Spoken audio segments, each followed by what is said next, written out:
Hello hello hello everyone, आप सभी का बहुत बहुत स्वागत करता हूं मैं हमारे यूट्यूब चैनल जीनोम पर। सेल डिवीजन के लेक्चर को आगे बढ़ाते हुए जैसा कि आपको बताए थे लास्ट क्लास में कि अब हम लोग जेंडर डिटर्मिनेशन पढ़ने वाले हैं, जो कि एक बड़ा ही इंपॉर्टेंट टॉपिक है जिससे क्लास 10th में भी क्वेश्चन आता है। बच्चा जिन जिन बच्चों ने अभी तक जा करके लास्ट लेक्चर तक कंप्लीट नहीं किया है, जल्दी से जाइए कंप्लीट कीजिए, तब तो ये वाला टॉपिक समझ में आएगा। तो आज हम लोग का टारगेट है बाबू, आज हम लोग का टारगेट है कि हम लोग ह्यूमन के अंदर में जेंडर को किस तरीके से डिटरमाइन किया जाता है, किस तरीके से पता लगाया जाता है, उसके ऊपर बात करेंगे। और 10th में माध्यमिक में किस तरीके से क्वेश्चन आपके सामने रखा जाएगा उसके ऊपर भी चर्चा होगी। लास्ट क्लास तक जो भी बच्चा अटेंड किया हुआ लेक्चर उसको पता है कि हम लोगों ने क्रोमोसोम्स तक कॉन्सेप्ट को कंप्लीट किया हुआ है और आपको ये बताए थे कि ह्यूमन बॉडी के अंदर में टोटल 46 क्रोमोसोम होते हैं। अब जो 46 क्रोमोसोम होता है उसमें आपको दो कैटेगरी भी बता दिए थे। कौन कौन सी कैटेगरी बताए थे बच्चे लोग? आपको बताया गया था कि पहला जो 44 क्रोमोसोम है उसे ऑटोसोम कहते हैं और बाद वाला जो दो है उसे सेक्स क्रोमोसोम कहते हैं, जिसमें एक एक्स होता है दूसरा वाई। अगर एक एक्स और एक वाई हो तो जेंडर मेल और अगर दोनों एक्स हो तो जेंडर फीमेल हो जाता है।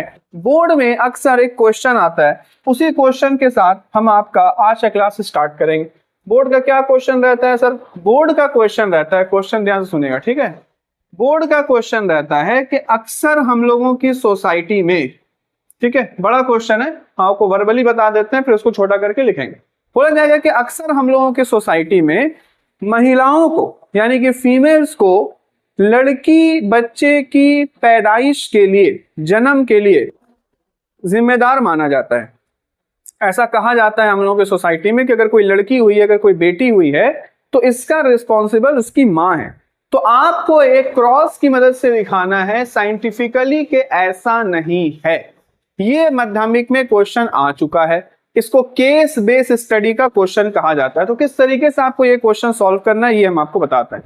तो क्वेश्चन आपको मोटा मोटे तौर पे क्या पूछा जा रहा है? मोटा मोटे तौर पे पूछा जा रहा है कि एक बच्ची है, यानी कि एक बच्ची की पैदाइश हुई है, उसको ब्लेम किया जा रहा है कि उसकी माँ उसके लिए रिस्पॉन्सिबल है। तो आप एक क्रॉस की मदद से दिखाइए कि उसके लिए उसकी माँ रिस्पॉन्सिबल नहीं है और सही साइंटिफिक बात क्या है, यानी जेंडर को डिटरमाइन कैसे किया जाता है। तो इसका आंसर हम लोग किस तरीके से करेंगे।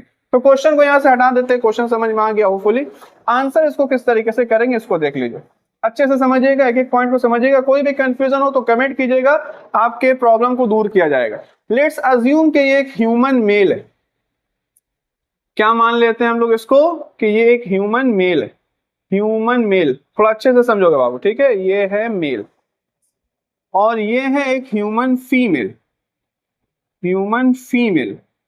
अब ह्यूमन मेल और ह्यूमन फीमेल के बीच में हम लोग क्या डिफरेंस बताए हुए हैं बाबू? क्या डिफरेंस बता, अच्छा इसको फीमेल लिखना है। ह्यूमन मेल और ह्यूमन फीमेल। ह्यूमन मेल और ह्यूमन फीमेल के बीच में हम लोगों ने क्या डिफरेंस बताया हुआ है? ह्यूमन मेल के अंदर होता है 44 ऑटोसोम प्लस XY और ह्यूमन फीमेल में होता है 44 ऑटोसोम प्लस XX। ध्यान से सुनोगे, ह्यूमन मेल में होता है 44 ऑटोसोम प्लस XY और ह्यूमन फीमेल में होता है 44 ऑटोसोम प्लस XX। अब ये दोनों जो सेल या फिर ये जो क्रोमोसोम का नंबर है ये इस मेल में है और इस फीमेल में है। हम लोग जानते हैं कि हम लोगों के अंदर जो जन्म का प्रोसेस है वो सेक्सुअल रिप्रोडक्शन से होता है। तो जब भी सेक्सुअल रिप्रोडक्शन होगा तो इस मेल के अंदर में गैमेट बनेगा।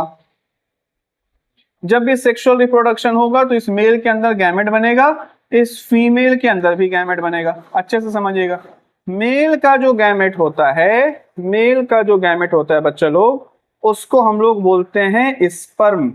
क्या बोलते हैं मेल के गैमेट को? मेल के गैमेट को बोलते हैं हम लोग स्पर्म। और जो फीमेल में गैमेट बनता है, ह्यूमन फीमेल में जो गैमेट बनता है उसको हम लोग बोलते हैं ओवम। क्या बोलते हैं बच्चे लोग? ओवम। तो आप देख रहे हैं कि एक ह्यूमन मेल है और एक ह्यूमन फीमेल है, दोनों के अंदर क्रोमोसोम का संख्या आपको बता दिए और बताएं कि ह्यूमन मेल में जब गैमेट बनेगा तो स्पर्म बोलेंगे और ह्यूमन फीमेल में जब गैमेट बनेगा तो ओवम बोलेंगे। ये जो स्पर्म और ओवम बनने का जो प्रोसेस है ये एक सेल डिवीजन से होगा, जिसके बारे में हम लोग आगे इस चैप्टर में चर्चा करेंगे। वो सेल डिवीजन है मियोसिस। तो ये कई मतलब क्वेश्चन आ जाता है बोर्ड्स में कि गैमेट फॉर्मेशन के लिए कौन से सेल डिवीजन का उपयोग किया जाता है? तब आप बताइएगा कि गैमेट फॉर्मेशन के लिए सर मियोसिस के सेल डिवीजन को उपयोग किया जाता है। जब मियोसिस का सेल डिवीजन होगा और गैमेट बनेगा तब क्या होगा वो समझिएगा। अब हम यहाँ पे लिख रहे हैं 44A प्लस XY, यानी ये ह्यूमन मेल है। गैमेट बनने के समय पर क्रोमोसोम हाफ यानी कि आधा आधा पार्ट में बढ़ जाता है। तो यहां से दो प्रकार का, दो टाइप का गैमेट बनेगा। 44 का आधा कीजिए, हो जाएगा 22A प्लस एक X और एक Y में यहाँ पर एक X आ गया, तो क्या बना गैमेट 22A प्लस X। पहला जो गैमेट बना उसमें क्रोमोसोम कितना आया 22A प्लस X। जो दूसरा वाला गैमेट बनेगा उसमें बचा हुआ जाएगा, हो जाएगा 22A प्लस Y। क्या हुआ बाबू 22A प्लस Y। तो मेल के अंदर में ध्यान दीजिएगा, मेल के अंदर में दो प्रकार का गैमेट बन सकता है। एक गैमेट के अंदर होगा 22A प्लस X और एक गैमेट के अंदर होगा 22A प्लस Y। अब चूंकि मेल के अंदर में दो प्रकार का गैमेट बन सकता है, चूंकि मेल के अंदर में दो प्रकार का गैमेट बन सकता है, इसीलिए मेल को बोलते हैं हेटेरोगैमेटिक।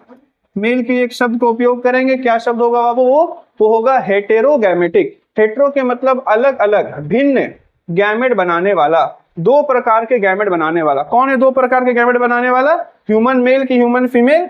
ह्यूमन मेल की ह्यूमन फीमेल बोलोगे सर, ह्यूमन मेल में दो प्रकार का गैमेट बन सकता है, एक 22A प्लस X वाला, दूसरा 22A प्लस Y वाला। चलो अब एक ह्यूमन फीमेल में कैसे गैमेट बनेगा? ह्यूमन फीमेल में क्या होता है 44A plus XX। Human female के पास तो दोनों X है ना बाबा। चलो अब इसको भी दो पार्ट में हम लोग डिवाइड करें, ऐसे करके इसको भी हम लोग दो पार्ट में डिवाइड करें। चलिए आधा कीजिए, ये हो जाएगा 22A प्लस X पहला गैमेट, और दूसरा वाला भी वही होगा 22A प्लस X। तो यहां गैमेट बनाने से हम लोग को समझ में आया कि ह्यूमन मेल और ह्यूमन फीमेल में गैमेट बनाने के समय में एक अंतर है। अंतर क्या है? अंतर यह है कि ह्यूमन मेल जहां दो प्रकार का गैमेट बना सकता है, जिसमें एक में X क्रोमोसोम है और दूसरे में Y क्रोमोसोम है, जबकि ह्यूमन फीमेल जो है वो ऐसा गैमेट बना सकती है जिसमें सिर्फ X क्रोमोसोम ही है। ये सब बहुत इंपॉर्टेंट पॉइंट है बाबू। अब चूंकि फीमेल जो ह्यूमन की है वो एक ही जैसा गैमेट बना सकती है, तो ह्यूमन फीमेल के लिए जिस शब्द का आप उपयोग कीजिएगा, जिस वर्ड का आप यूज कीजिएगा, वो होगा होमोगैमेटिक।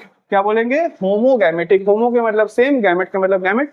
तो यहाँ पर मेल को बताएं हेट्रोगैमेटिक, अलग अलग गैमेट बनाने वाला, और फीमेल को बताएं होमोगैमेटिक, सेम सेम गैमेट बनाने वाली। अब हम लोग के पास में गैमेट आ चुका है 22A plus X, 22A plus Y, 22A plus X, 22A plus X। अब हम लोग को क्या करना है? गैमेट को आपस में फ्यूज करवाना है। क्या करना है बाबू? गैमेट को आपस में फ्यूज करवाना है। तो गैमेट को आपस में फ्यूज करवाने के लिए आपको इस तरीके का एक बॉक्स बना लेना है। ऐसा एक बॉक्स बना लेते हैं। चल 22A plus X, 22A plus Y। मेरे पास में यहां से इस बॉक्स को 2x2 में हम बांट देते हैं। ठीक है, ये बॉक्स 2x2 का एक बॉक्स बने। चलिए पहला मेल का क्या गैमेट था? मेल का क्या गैमेट था बच्चा? मेल का एक गैमेट था 22A प्लस X, दूसरा क्या था 22A प्लस Y। फीमेल का तो दोनों गैमेट सेम था ना बच्चा लोग, 22A प्लस X, दूसरा क्या था 22A प्लस X, सेम एकदम। चलिए अब हम लोग गैमेट को फ्यूज करवाएंगे। फ्यूज करवाने आता है ना? नहीं आता है तो बता देते हैं। पहला घर में पहला से पहला, दूसरा घर में पहला से दूसरा। ये यहाँ पे ये लिखाएगा, उसके बाद ये लिखाएगा। चलिए लिखते हैं क्या होगा पहले वाले घर में, बताइए क्या होगा। हो जाएगा 22 और 22 मिल करके 44A प्लस XX, उसके बाद 44A प्लस XX। नीचे क्या होगा बच्चा बताइए? नीचे होगा 44A प्लस XY, उसके बाद क्या होगा बच्चा 44A प्लस XY। तो यहां पर हम देख रहे हैं कि जब इन दोनों गैमेट को हम फ्यूज करवाते हैं तो फ्यूज करवाने पे दो बच्ची का जन्म होता है। 44A+X 44A+X, मानते हो ना कि ये भी फीमेल है और ये भी फीमेल है, मानते हो ना। उसके बाद देखते हैं 44A+XY, यानी ये भी मेल है, और 44A+XY यानी कि ये भी मेल है। तो यहां से हम लोग को दो कंक्लूजन निकलता है। क्या निकलता है बाबू? दो कंक्लूजन निकलता है। क्या कंक्लूजन निकलता है सर?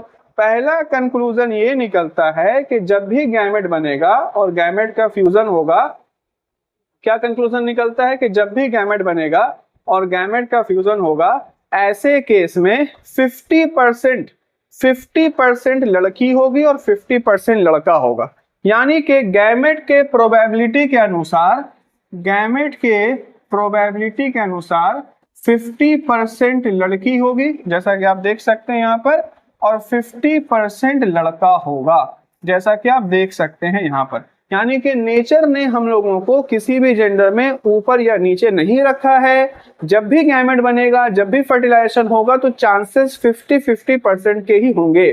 तो भी हम लोगों के महिलाओं को क्यों ब्लेम किया जाता है? तो पहली चीज तो आप यहाँ पर इस क्रॉस से क्लियर कीजिएगा कि देखिए सर, क्रॉस करने पर हम लोग को ये समझ में आता है, गैमेट बना के क्रॉस करने पर हम लोग को ये समझ में आता है कि लड़का और लड़की होने का जो संभावना है, जो परसेंटेज है, वो तो 50-50% है। तो भेदभाव तो यहाँ है नहीं। दूसरी एक बात ये है सर कि लड़का को पैदा करने के लिए तो वाई क्रोमोसोम चाहिए होता है ना, लड़का को पैदा करने के लिए तो वाई क्रोमोसोम चाहिए होता है ना। तो अगर खींच तान के किसी को कटघरा में खड़ा करना है तो वो तो मेल ना खड़ा हो जाएगा बाबू, क्योंकि फीमेल के पास में तो वाई क्रोमोसोम है ही नहीं। कहाँ है वाई क्रोमोसोम फीमेल के पास में? तो जब वाई क्रोमोसोम है ही नहीं फीमेल के पास में, तो वो देगी कहां से लड़का पैदा करने के लिए? अरे लड़के के पास तो दोनों गैमेट एक ही क्रोमोसोम वाला है ना। लड़का पैदा करने के लिए तो वाई क्रोमोसोम चाहिए, और वाई क्रोमोसोम तो बाप के साइड से आता है ना, माँ के साइड से कहाँ आता है? तो इस क्रॉस की सहायता से आप दिखाएंगे कि सर देखिए, जेंडर डिटर्मिनेशन कुछ इस प्रकार से होता है, और मेल और फीमेल में भेदभाव ये सही बात नहीं है। नेचर ने भी हम लोगों को 50-50% का ही प्रोबेबिलिटी दिया है कि 50% मेल हो सकता है और 50% फीमेल। और दूसरी बात जो आप बता रहे हैं सर कि बच्चा लड़का पैदा होने के बारे में बात, तो लड़का पैदा होने के लिए बात सुन लीजिए कि जो वाई क्रोमोसोम है यही लड़का को पैदा कर सकता है।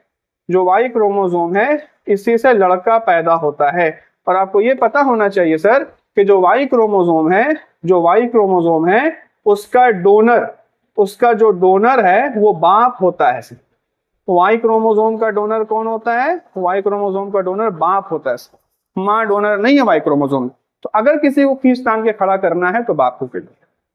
तो क्या क्वेश्चन के साथ हम लोग स्टार्ट किए थे? क्वेश्चन के साथ स्टार्ट किए थे कि हम लोग सोसाइटी में महिलाओं को ये ब्लेम किया जाता है कि लड़की बच्चा पैदा हो रही है तो एक क्रॉस की सहायता से दिखाइए कैसा नहीं है। तो आपको ये पूरा कंप्लीट यहाँ से वहां तक ये सब डायग्राम बनाने का जरूरत नहीं है, आपको ये समझाने के लिए था। यहाँ से आपको बनाना पड़ेगा किस तरीके से गैमेट को बनाया गया, और फिर इस तरीके से क्रॉस करके आपको दिखाना पड़ेगा कि 50% लड़की की संभावना और 50% लड़का की संभावना। क्लियर है बाबू?